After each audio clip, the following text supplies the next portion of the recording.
than your currency. Splurging millions, buying houses like Monopoly. Fucking 9 to 5, man, the money is a joke to me. Buying cryptocurrency, my money in the privacy. I make it rain dollars.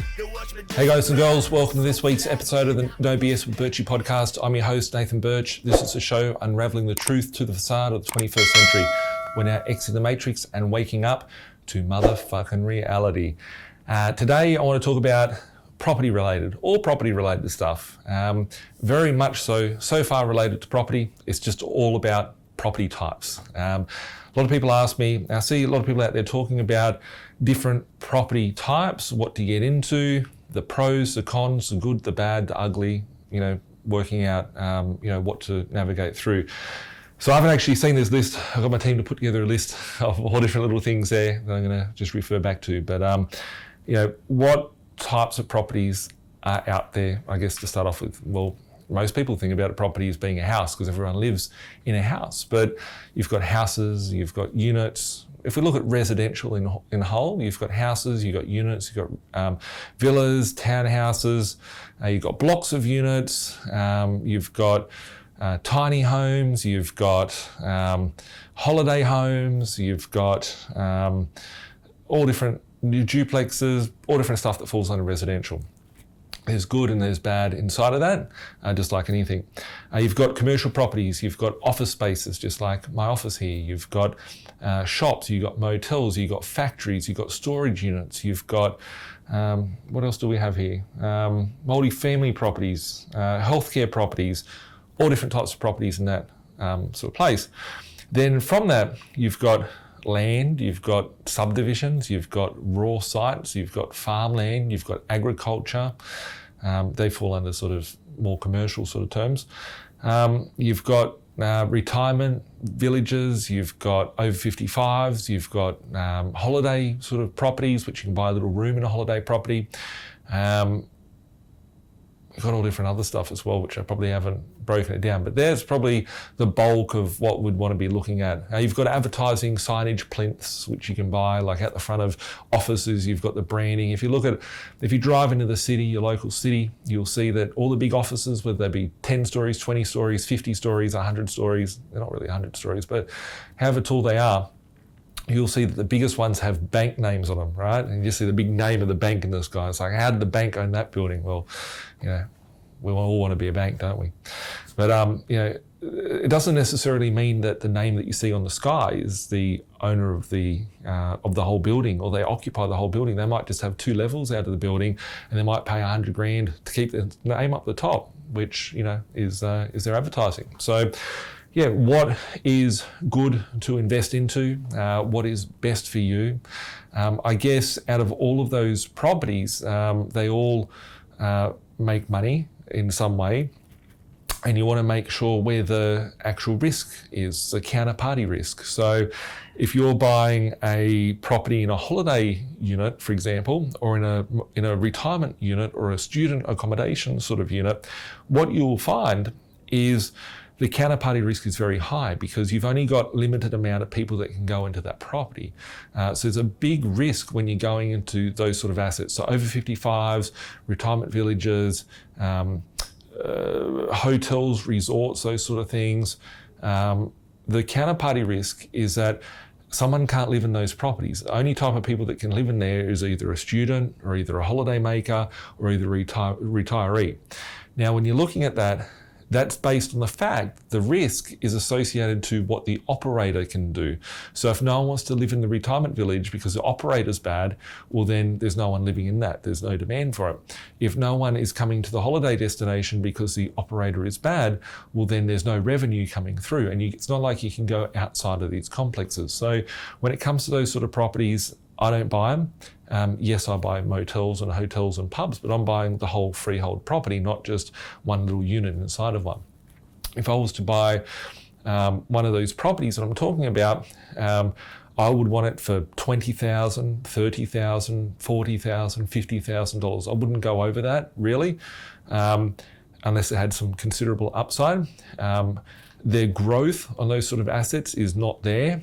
When it comes down to the bank, they don't like to lend on those things. That's why there's not growth, because if there's no market or a very minimal market, your exit position is very risky. So those sort of assets are down the bottom of my list. We can go to the other extent and go, well, farming, agriculture, big parcels of land, that's cool. The problem with those things is they don't generally bring in a revenue. And if they do, there's a lot of hidden expenses in there. What I mean by that is either water rights to be able to access water to your property, whether it be the ability to be able to get loans because there's a very small market, once again. Land tax. Imagine people have a problem paying land tax in a city, right? And they're like, oh, I don't want to pay land tax, it's 20 grand or 10 grand in my portfolio. Imagine owning 1,000 square meters of land, and what would the land tax bill be on something like that? That's something you need to factor in. So there's a massive,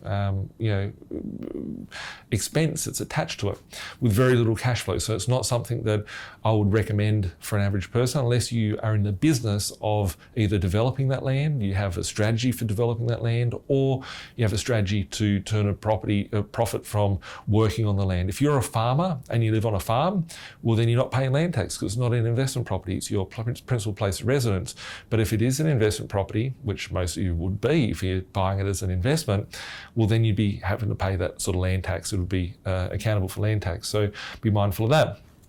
Then we get to more of the traditional types of property. So whether it be just a standard residential property, whether it be a standard commercial property, they're where I'd like to play in as an investor.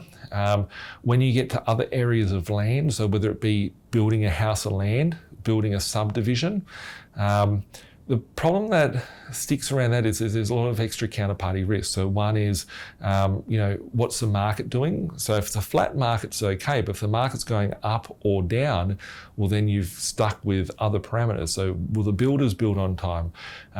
We're in a market now where there's so many builders that are going bankrupt, right? There's going to be a hell of a lot more builders in 2022 that go bankrupt, let me tell you that. We're in a market where these builders are dropping like flies, and looking at the building industry, someone could have been building a house for $250,000 last year, but now it's going to cost you $350,000 because the cost of materials are going up. There's a lot of risk. Is the project still going to be profitable now that that has occurred? So these are all sorts of things you need to look at. But most importantly, when you're buying land, A, it doesn't attract a cash flow. So you've got no cash flow. B, it might take you a year or 2 years to complete whatever the project is, subdivision, building, whatever the case may be. But in that period that it takes you time to do that, you've also got opportunity costs. So in that time, your property might make a profit, but if you took that cash from that project and directed it into another cash flow producing asset, then those assets could have gone up as well. If you hold that asset for 2 years, you do your project, you sell it on, you might make yourself a couple $100 grand. You've got to pay tax, you've got to, commissions, all that sort of stuff. And then what you got left over, you've now got to go and try and buy other cash flow producing assets. I'm a lazy investor. I'm a passive investor. I'm not an active investor. I couldn't think of anything worse that I'd have a pressure around me to say, Nathan, you must, finish a project and sell it. Otherwise, you are going to run out of money. You're going to run out of funding. You're going to have to be pressured by the market. On the odd occasion when I do sell, I sell it on my terms. If the market's gone crazy, I'll sell it. If it's not, well, then I just keep it. It's very rare occasions that I sell property, but if you're an active investor, you then have to turn over that property to move on to your next acquisition and redo the whole process again.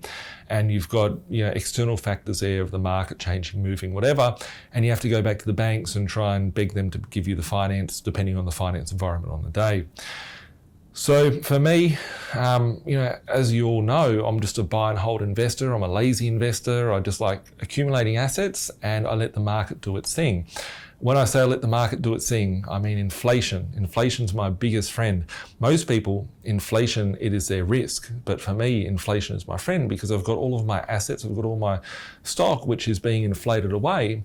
But I've got my debt, which I bought with yesterday's debt that I borrowed, and that's still capped. So the debt is staying the same. The asset is being inflated away, so I can pay off today's debt with tomorrow's devalued currency. So it makes it easier and easier to pay off that debt. So for me, the strategy of buying assets, holding those assets, and utilizing those assets to live off is very, very crucial. And I don't have to perform anything because I know next week the tenants are going to have to pay me more rent, and the week after they're going to have to pay me more rent. So it's just like reoccurring revenue that's passive and more simplistic, and it's just going to continue to go up. So I've got the asset getting inflated, I've got the debt capped at yesterday's currency, and I've got the cash flow that's getting inflated as well.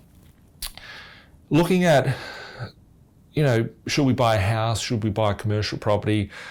That's up to you what you wish to do. If we break them down in their two basic and most simplistic principles, the bank will require from you to buy a residential property about 20% deposit.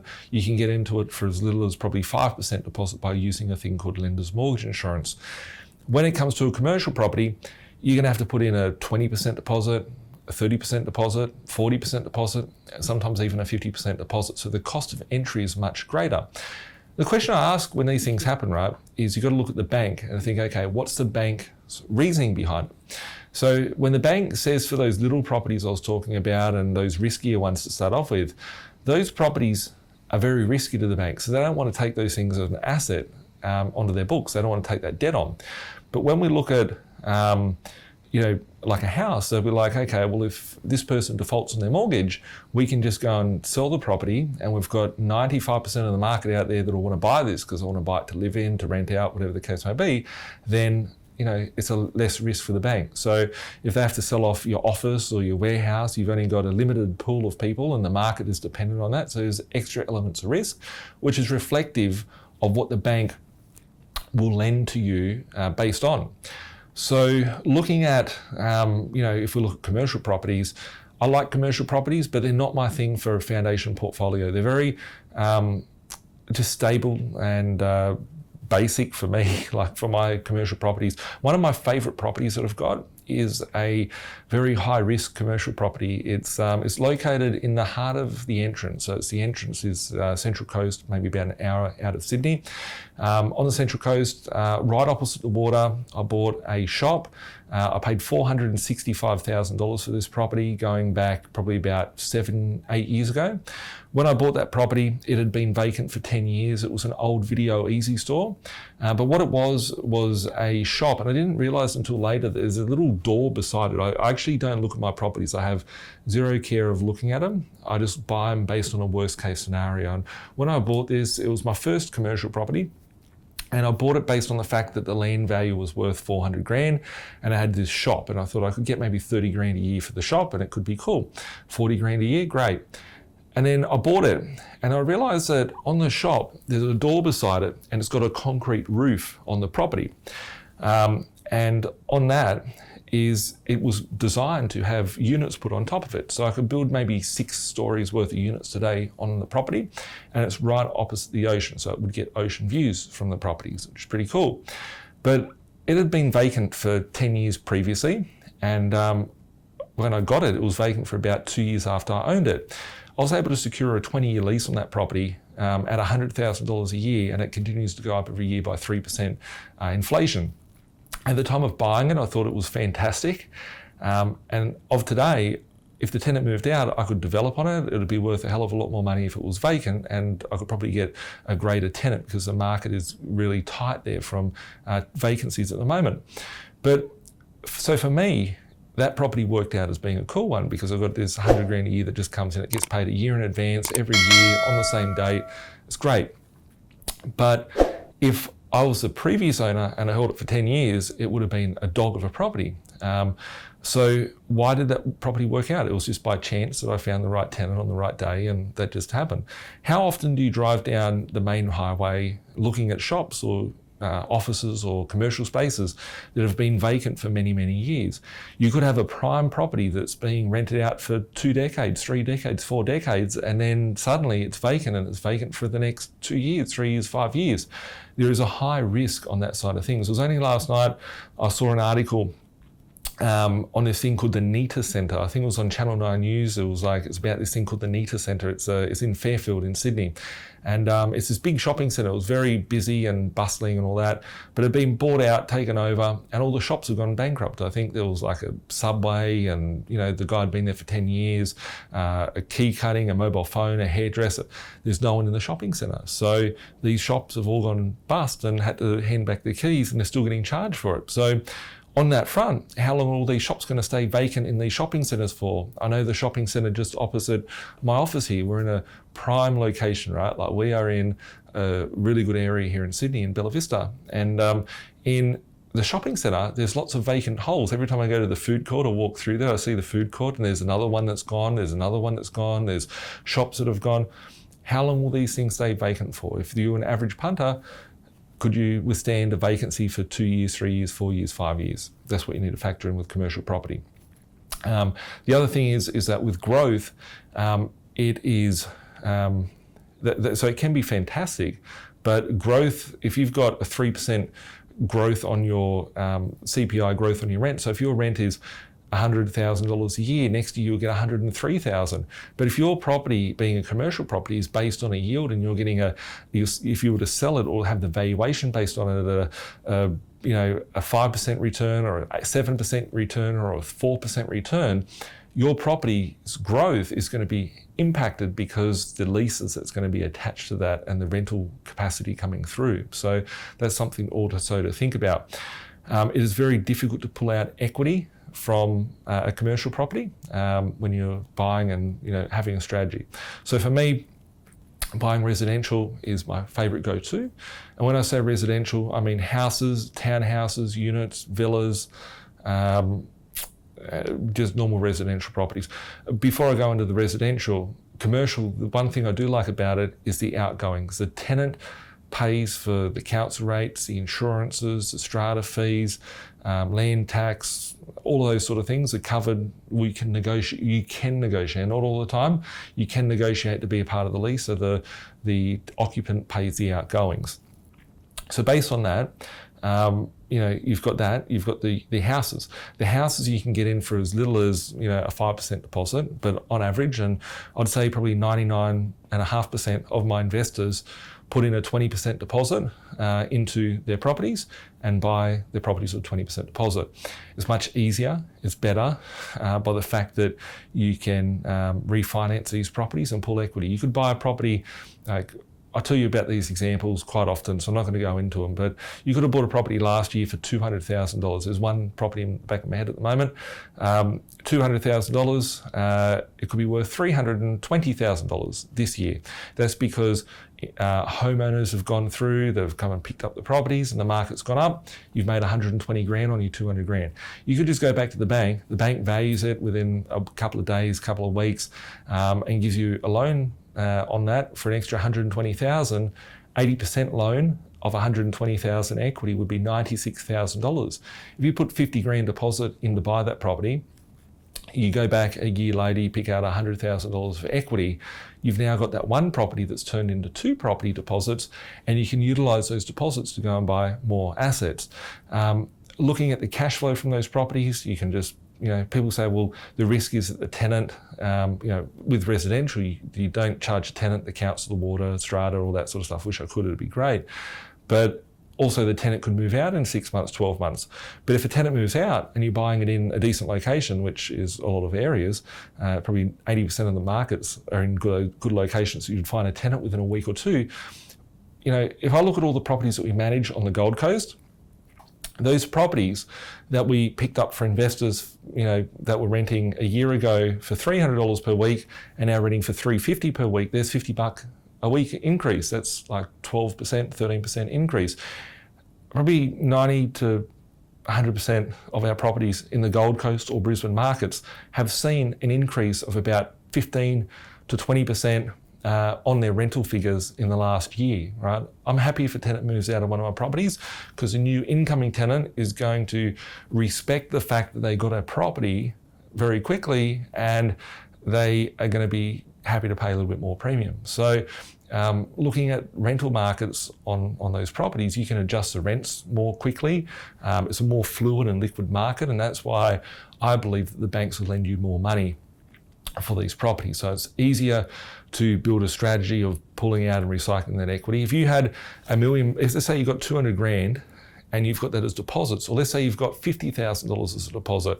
If you bought a property with a $50,000 deposit in residential world, you'd probably be able to buy a $250,000 property, house, unit, townhouse, whatever.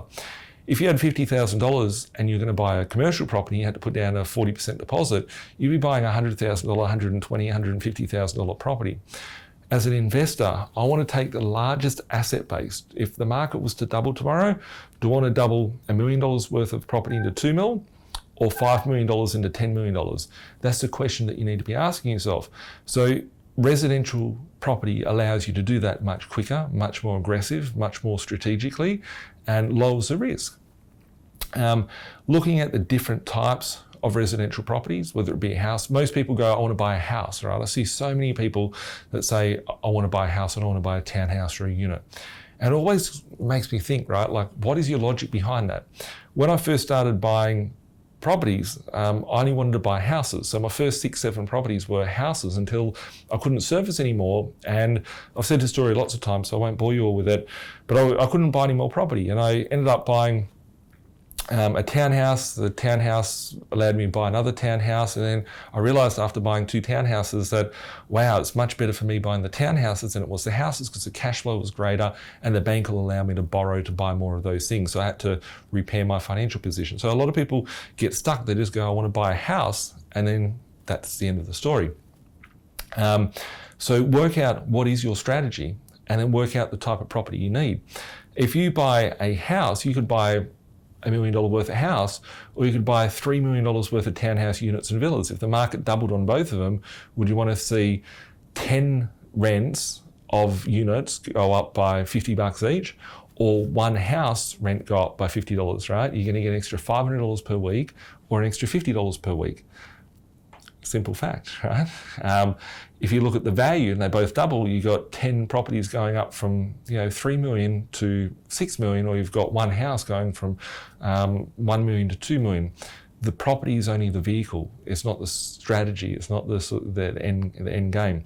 So when looking at your portfolio, you need to work out, do I need a house, a townhouse, a unit, a villa? What is the best sort of vehicle do I need today to get me to the next level of my journey? And for me personally, in my portfolio, I went from a stage of having 100% houses to having about 70% strata property, so townhouse, unit, villa, whatnot. They serve their purposes. And then, there's a point now, like if I look at my portfolio, I'd probably say I've got maybe 20% houses, maybe about 30% townhouse, unit, villa, strata sort of thing. And then I've got maybe 10% commercial, maybe 20% in land holdings, acreages, stuff like that, maybe like 10% into motels. So I've spread it out across the portfolio. I wouldn't have been able to afford the acreages if I didn't have the cash flow residential properties. I wouldn't have been able to get into that property I talked to you about, my commercial property for 100 grand a year passive.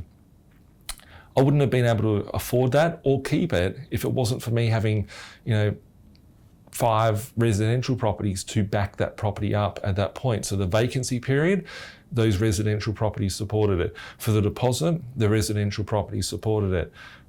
So they all play a part in the journey. For me, owning, I've got about 200,000 square metres of land in Sydney, right? A lot of people don't realise that, but I've got a lot of land banking properties that I bought maybe 5, 6, 7 years ago. And I went through a very rough time, right? My portfolio was very positive cash flow of $500,000 a year at the time. And through a few little changes, I got stuck. I had to refinance my interest rates at a higher interest rate. The properties that I bought were severely negative cash flow. I had to sell off a couple of properties that were positive cash flow. So it went from $500,000 positive to $500,000 negative in a very quick time frame. And if I look at those properties, if I didn't have the other assets that were there, I wouldn't have been able to acquire these properties. And these are blue chip properties that are probably worth like I'm talking like 10 of them that are worth, $5-6 million each now, which I bought for maybe $1 million. But if it wasn't for me being able to have the cash flow coming in from my positive cash flow from my rental properties, I wouldn't have been able to go and buy these sort of land holdings, which eventually I'll go and develop on and own suburbs sort of thing, right? Like 40, 50, 100 houses building in myself at one point into the future. Looking at another aspect which I haven't really touched on is blocks of units. Everybody wants to buy a block of units, block of villas. That's the ultimate holy grail. The problem that comes from buying blocks of units as well is that when you buy those properties, yes, they've got extra cash flow attached to them. So you won't be paying strata fees. You won't be paying, certain things. You buy a house, you've got one rent. If you buy a block of units, you've got 4 rents or 5 rents. If you're buying one unit, you've got to pay strata fees. In a block of units, you don't have to. So it might seem that they're better. But when you go to the bank, if you're buying 3, 4, 5, 6 units in a block, the bank will then class the loan as a commercial loan, right? Because you can't live in 5 units yourself, so they class as commercial and deem it as a higher risk. Problem being is that you need to put down a 20, 30, 40, 50% deposit into those properties.